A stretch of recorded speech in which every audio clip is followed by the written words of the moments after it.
The opinions expressed by Peter Wexler, Robert Quittner, Kyle Plotkin, Michael Hart, Nicholas Hamner, and guests on this show are their own and do not reflect the opinions of this network. All statements and opinions expressed are based upon information considered reliable, although it should not be relied upon as such. Any statements or opinions are subject to change without notice. Investments involve risk and, unless otherwise stated, are not guaranteed. Past performance cannot be used as an indicator to determine future results. Any strategies mentioned may not be suitable for everyone. Information expressed does not take into account your specific situation or objectives and is not intended as recommendations appropriate for you. Before acting on any information mentioned, please consult with a qualified tax or investment advisor to determine if it is suitable for your specific situation. This program is designed to provide accurate and authoritative information with regard to the subjects covered. Investment advisory services offered through Brookstone Capital Management LLC, aka BCM, a registered investment advisor. BCM and Franklin Retirement Solutions are independent of each other. Insurance products and services are not offered through BCM but are offered and sold through individually licensed and appointed agents.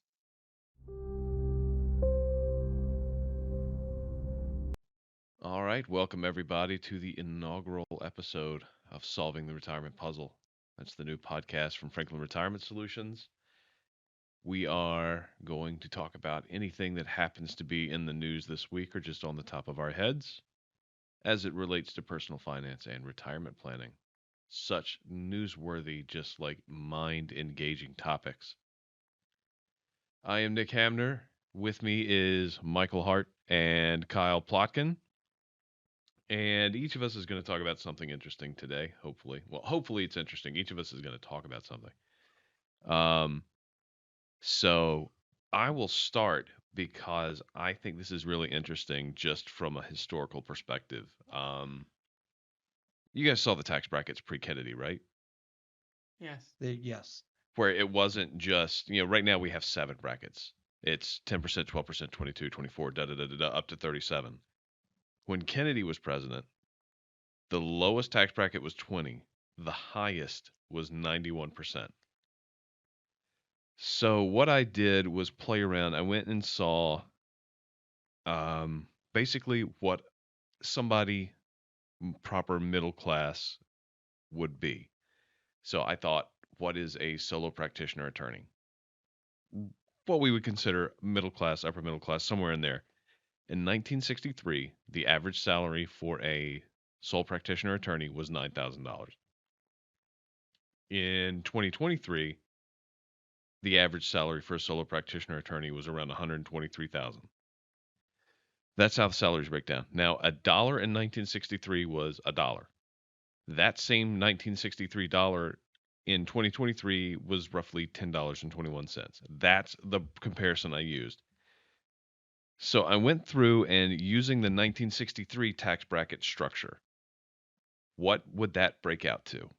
So an attorney in 1963 making $9,000 filing single. There was no standard deduction in 1963. I was just gonna ask. Yeah. Yeah, no standard deduction. So that attorney would pay $1,900 in federal taxes. That's an effective tax rate of 21.1%. If you take those 1963 brackets and you adjust them for inflation, what would they be in 2023? And then you take an attorney's salary in 2023 and file it in there. That attorney is now making $123,000. He's filing single, no standard deduction. They're now paying almost $31,000, $30,836. That's an effective tax rate of 25.07. So looking at our tax brackets now, 2023, if you run those pure, that attorney making 123, filing single, taking the standard deduction because we have that now, they would pay $19,000 in federal taxes, an effective tax rate down to 17.6%. And if you drop it down to 1963 numbers, but you run them through the 2023 system, so use inflation adjustment to take them down, that attorney is now making $9,000. They're paying, taking the standard deduction. I did my math wrong. I'm looking at my sheet. I did my math wrong. But their tax rate would be 15.6%. So looking at it, they would be paying now between 15 and 17%, depending on which numbers you use. But under the 1963 system, the lowest is between, it's 25 to 21. 4 or 5% higher if we went back to the old tax bracketing system. And the lesson I'm drawing there is, we talk about tax reform. We talk about, yes, tax, who is it, Ed Slott, that's going to stand there and scream taxes are on sale because taxes are as low as they're ever going to be. That as things keep creeping up, national debt's creeping up, Social Security, all these programs are being less and less funded and becoming more and more in peril. They're saying taxes are going to go up. So if we went to a system like we had under Kennedy with these higher tax brackets, what would that really look like? For the average person, that's a pretty deep cut. Yep, absolutely. Mm-hmm. But for fun, I went and looked at what the highest paid baseball player made in 1963. That would have been Willie Mays, right around 100,000. And then the highest paid baseball player in 2023, which is Shohei Ohtani, Right. of the Angels, now with the Dodgers, who's making $65 million a year. So under the 1963 system, where the highest tax bracket is 91%, he would pay, out of $65 million, he would pay $58.88 million in income tax for an effective tax rate of 90.6. Under the 2023 system, he will pay $24 million for an effective tax rate of 36.9. And we wonder where all the money went. Yeah. So I'm looking at it, and I know the world that existed in 1963 is not the world that exists now. There's not the same political atmosphere. There's not the same political influences.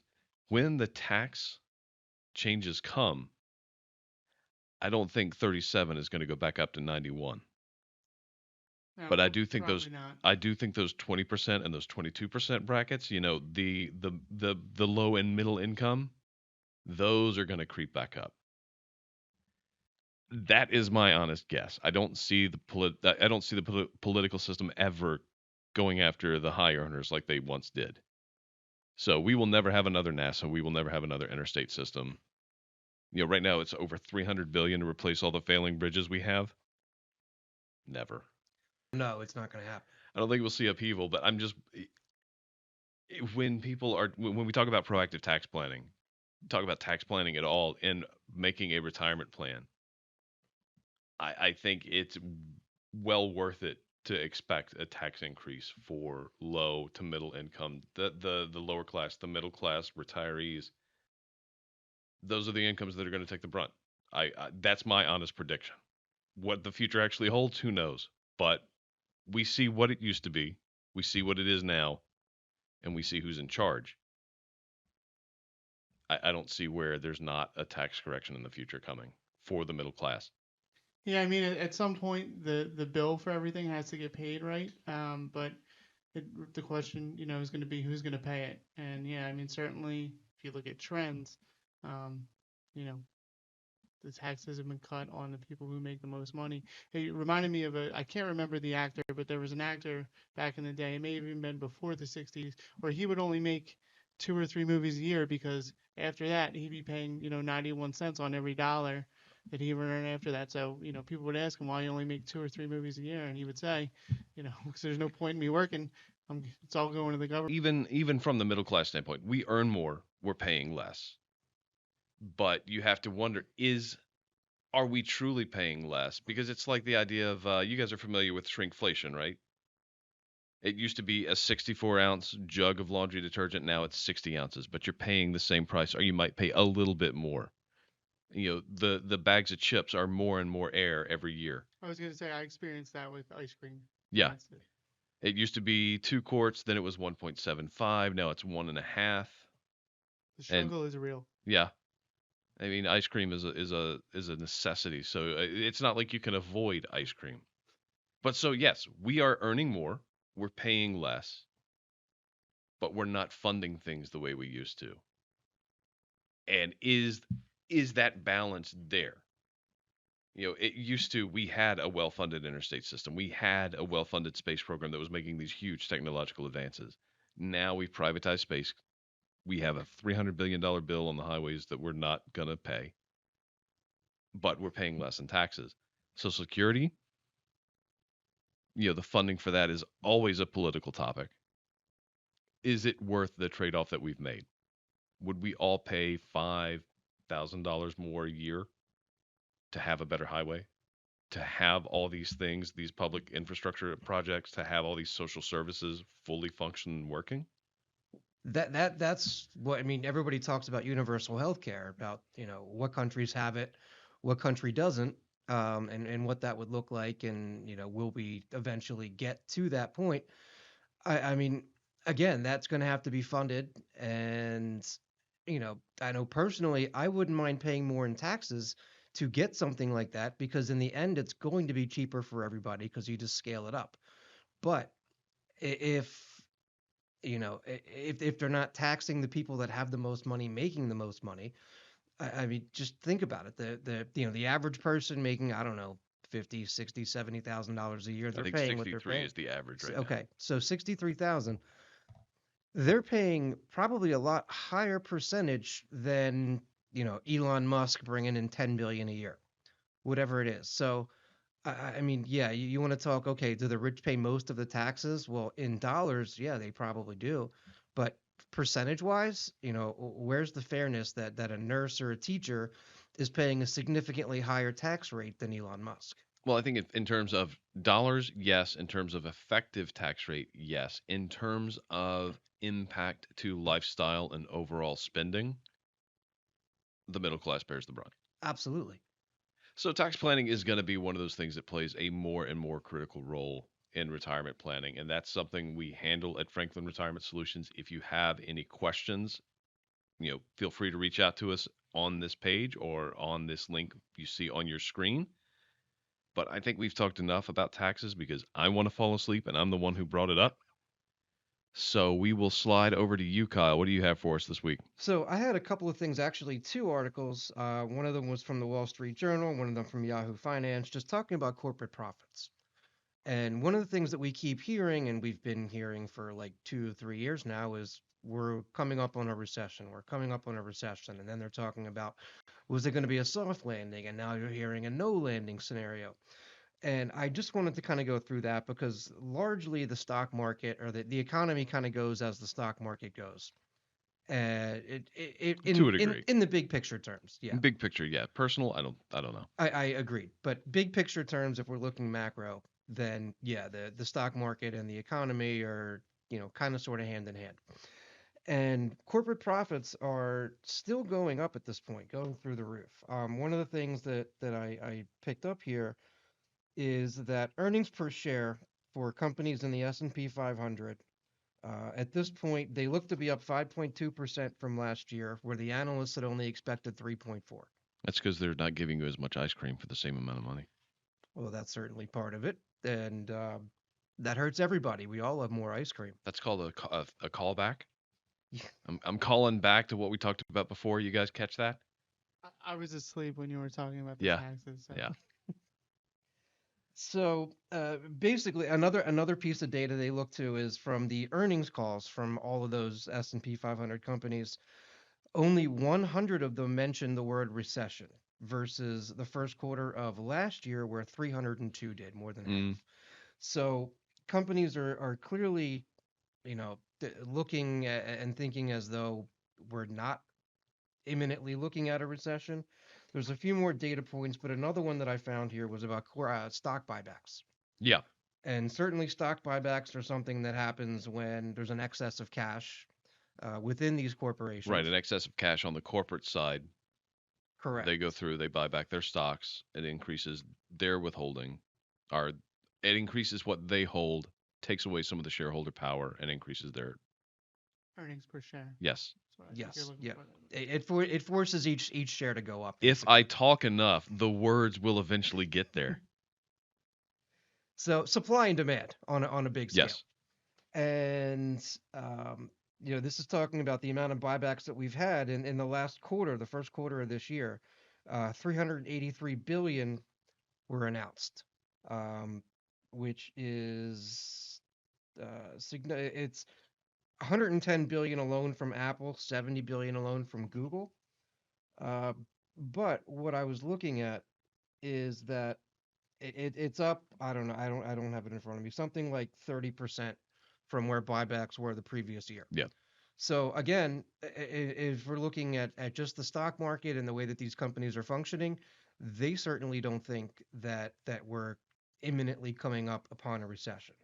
Another piece of this that was listed was with hiring and capital expenditures. So basically, businesses reinvesting and trying to build their business, and that many of the corporations are they're still hiring people, Mm-hmm. but the plan is to keep hiring while things are good, and then holding those employees when things go down, because there is still a labor shortage overall in the economy, and the more that they have to spend Mm-hmm. to get those employees, the more they're going to want to hang on to them. So that's another thing. If unemployment keeps going, layoffs are down, and there was some big layoffs that were, um, made a lot of headlines with Tesla and Right. some others. But overall, layoffs in the big picture are actually down. Yeah. Yep. So what my mind always goes to, are they spending? Are they hiring? Are they making these decisions like there is not going to be a recession? Or are they spending? Are they making these decisions? Are they hiring like they're not going to face the consequences if there's a recession?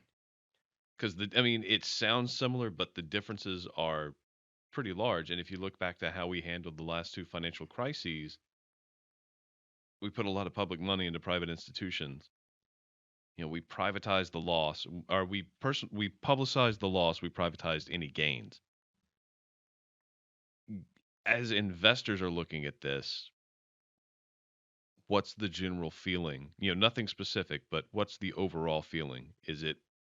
Are these the companies you want to invest in, or is it you want to take protective measures on your side, so if the market drops, if there is a recession, the investor is protected?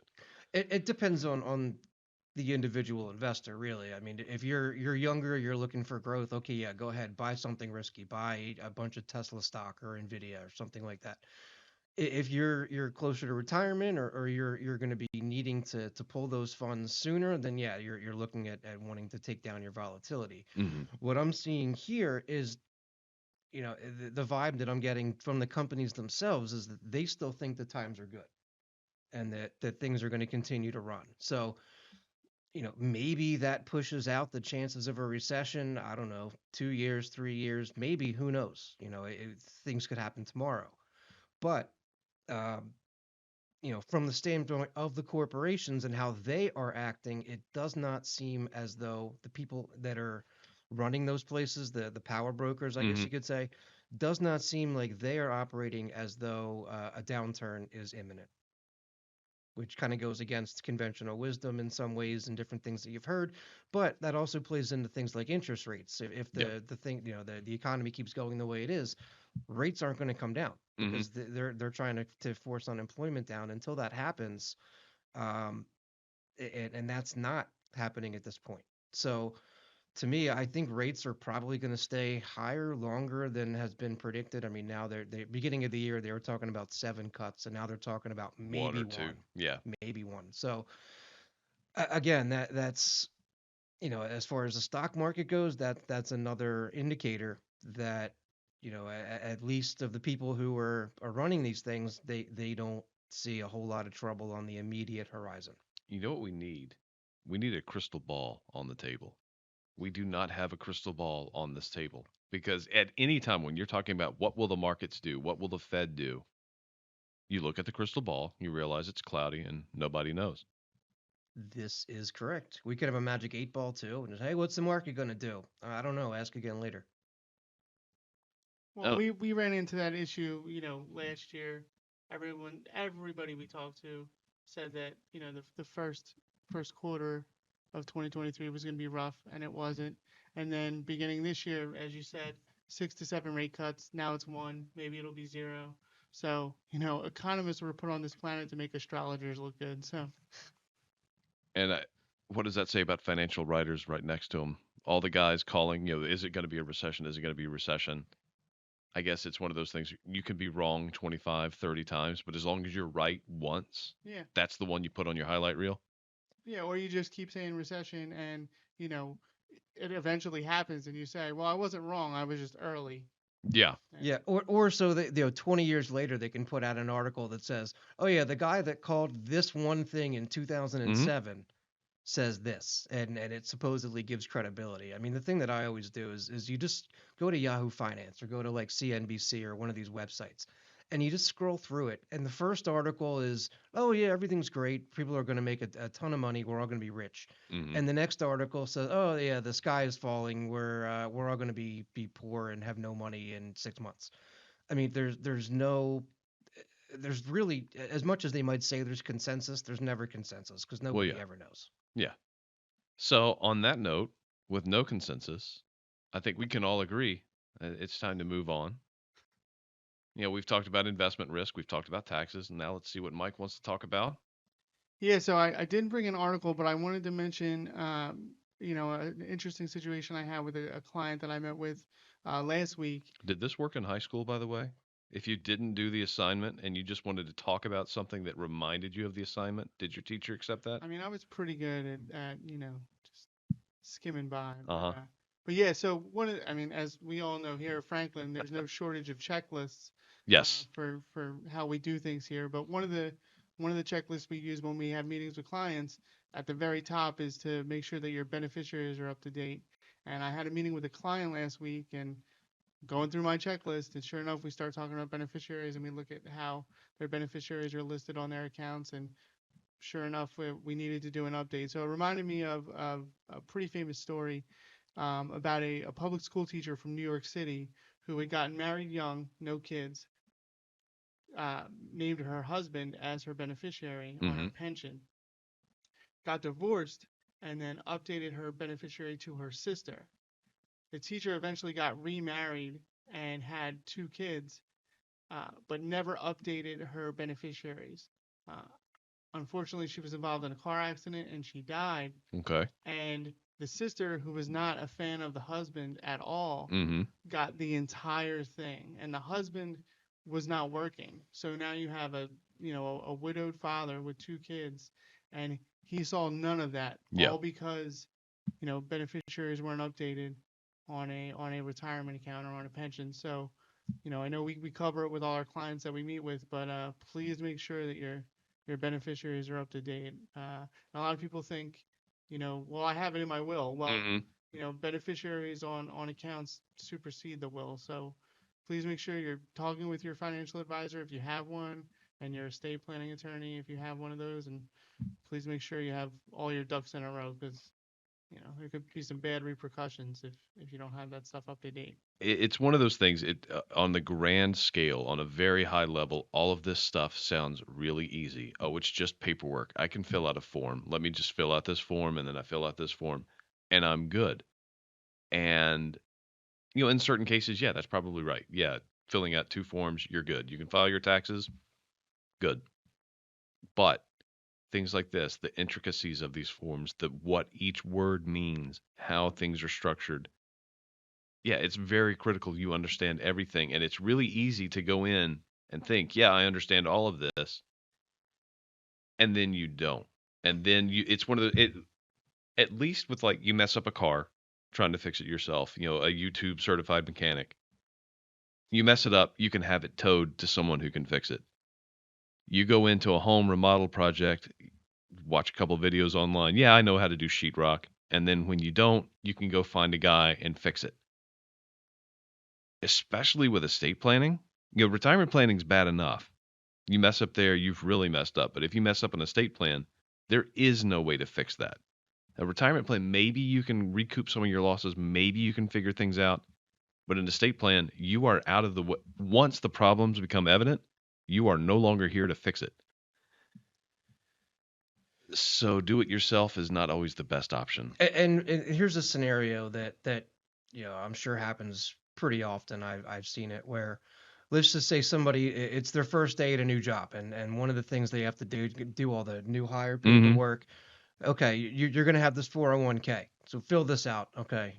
You check off one or two funds and beneficiaries. Oh, all right, I'm just going to list my sister or Mm-hmm. my boyfriend or whoever it is.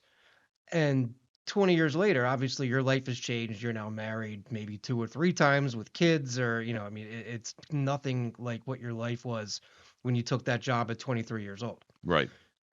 You've never thought to update the beneficiaries because you only ever saw it one time on your first day working there. And now 20 years later, something happens, you get hit by the bus.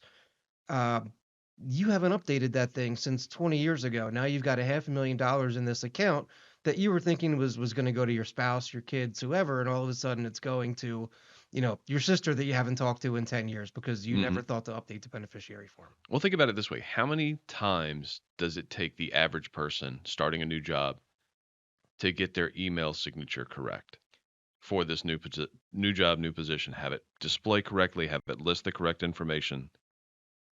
That's at least 3 or 4 times in terms of test emails, and that's a paragraph. Your 401k documentation, your retirement documentation, that's pages and pages and pages. Who's to say you got that right the first time? Yeah, it's there was an example that just was in my head and then popped back out. But yeah, I mean these things they can happen. It's something you don't even think about because it's who's thinking about their 401k every day? Right. Nobody. Nobody. The Mm, money goes in there automatically. You're better off if you don't think about it and just forget about it because then you're not going to do anything with it and it's going to grow and do what it's supposed to do.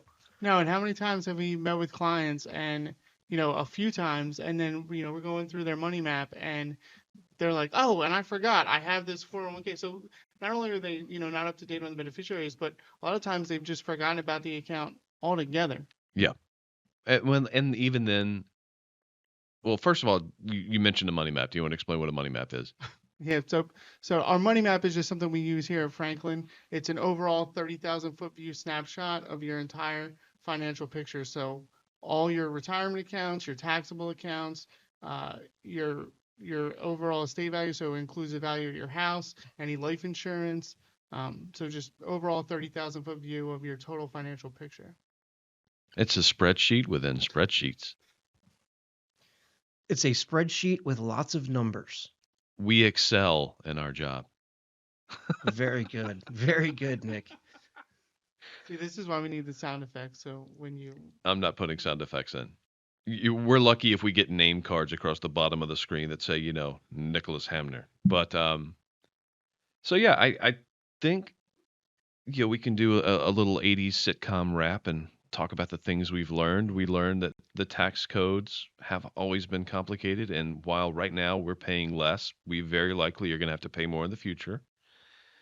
We learned that while the media is pumping up the possibility of a recession seemingly at every turn, it doesn't look like corporations are really acting as if there's a recession on the horizon. And we learned that most people don't fill out paperwork correctly, and it can really bite you if you don't have your paperwork filled out correctly, and that there are people in the world that can help you ensure your paperwork is filled out correctly. All total, I think we learned a lot this week. yeah. But because we're cabled onto these microphones and our headphones, we can't really get together for that end of the sitcom hug, which I think everybody will enjoy. The moral of the story. Yeah. Freeze frame at the end. Oh yeah. Credits. Or we Get- could, or on the action episodes, that's where they jump at the end and everybody's frozen in midair. Yeah. I like when Danny Tanner's talking to Michelle and sitting on the bed and going through this is what we learned about family today. Yeah. And you have the saccharine music playing over the yeah. So we will spare everybody all of that. But who knows? We might do it next week. So that's your cue to join us next week on Solving the Retirement Puzzle. I'm Nick Hamner. Mike, Kyle, thank you for joining me this week. We'll see you next week. All right.